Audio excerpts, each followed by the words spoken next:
Hello, my friends. I got this a few weeks ago, 1853, 1 cent, the large cents. Let's see, where's a penny?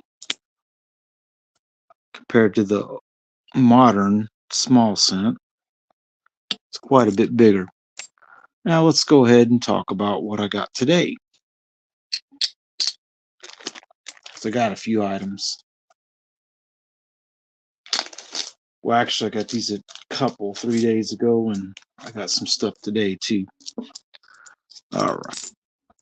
First thing I want to talk about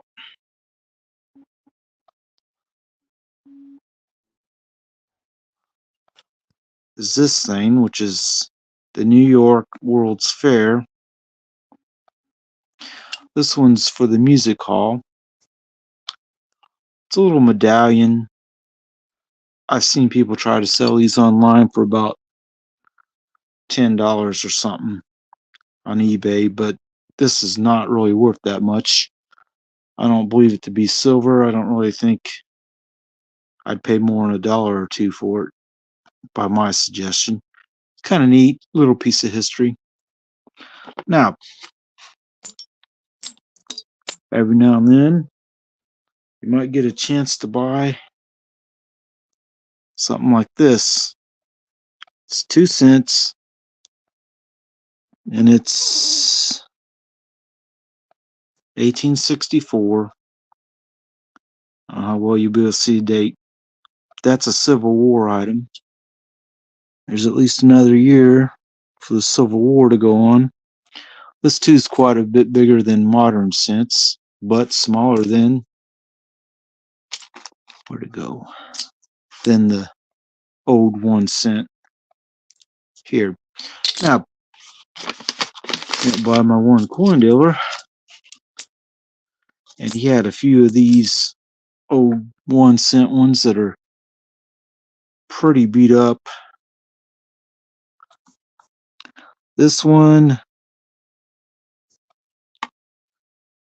I believe to be 1820. It's pretty rough, been through a lot, scratched, it's got dirt on it, crust. Most people who collect these want good examples that don't have environmental damage or a lot of dirt or wear and tear on them. Kind of hard to find that way, though. Then he had this one, which is kind of crusty and looks like it might have a little bit of environmental damage on it. It's from 1831, but yeah, it's not the greatest, but not super horrible. I mean, it's hard to find these sometimes. And then this 1855 with a hole drilled in it. A little bit of a shame because this isn't in real bad shape. 1 cent, United States of America. But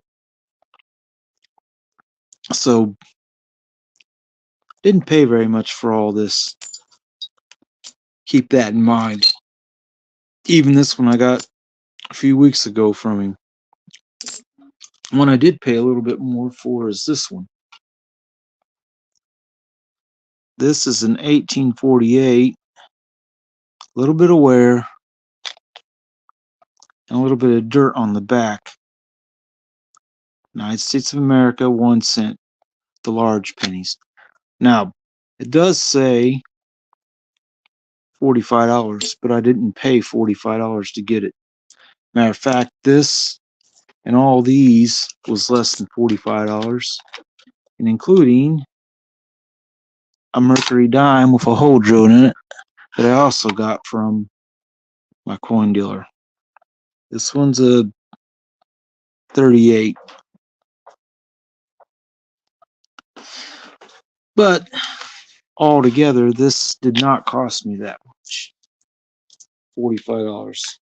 I wouldn't suggest paying $45 for one of these that's a little bit crusty like this, because that's what people who are real serious about collecting these don't want to see. They don't want to see this probably environmental damage.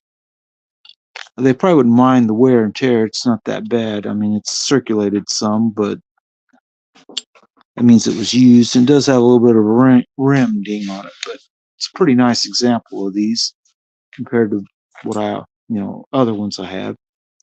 Now, last thing I did today, stopped at the bank.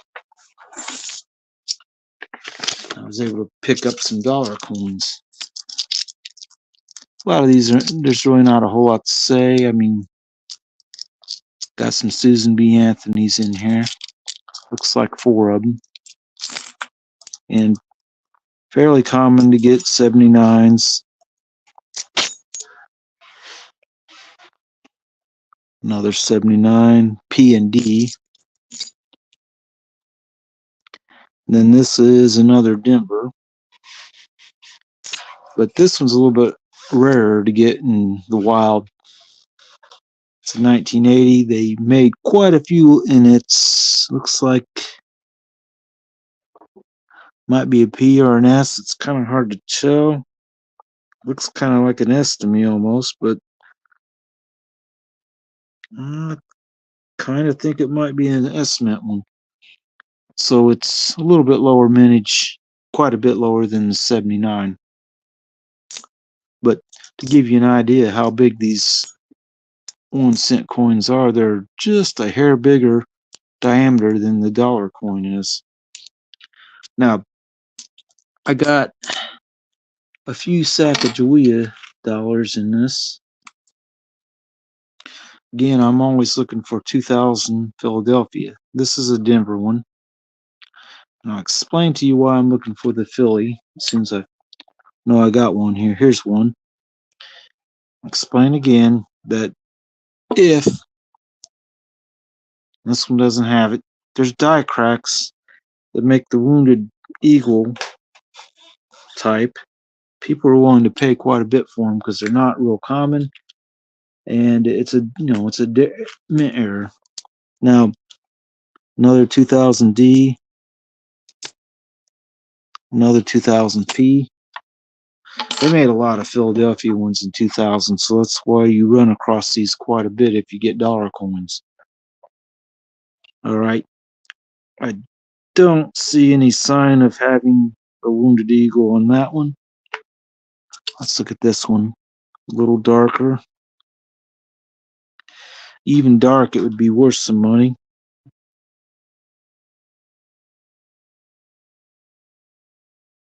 Okay. Well, the live stream dropped for a second. Don't know what happened. All right, this one's in really good shape.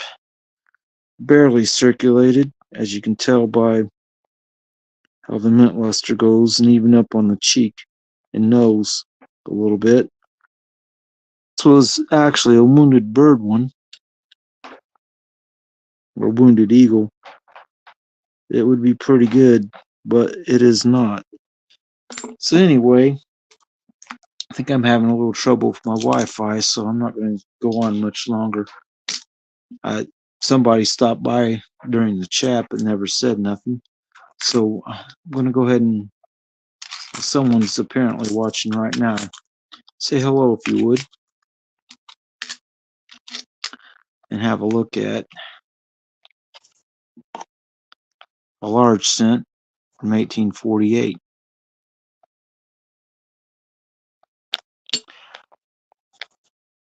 That was kind of the find of the day for me.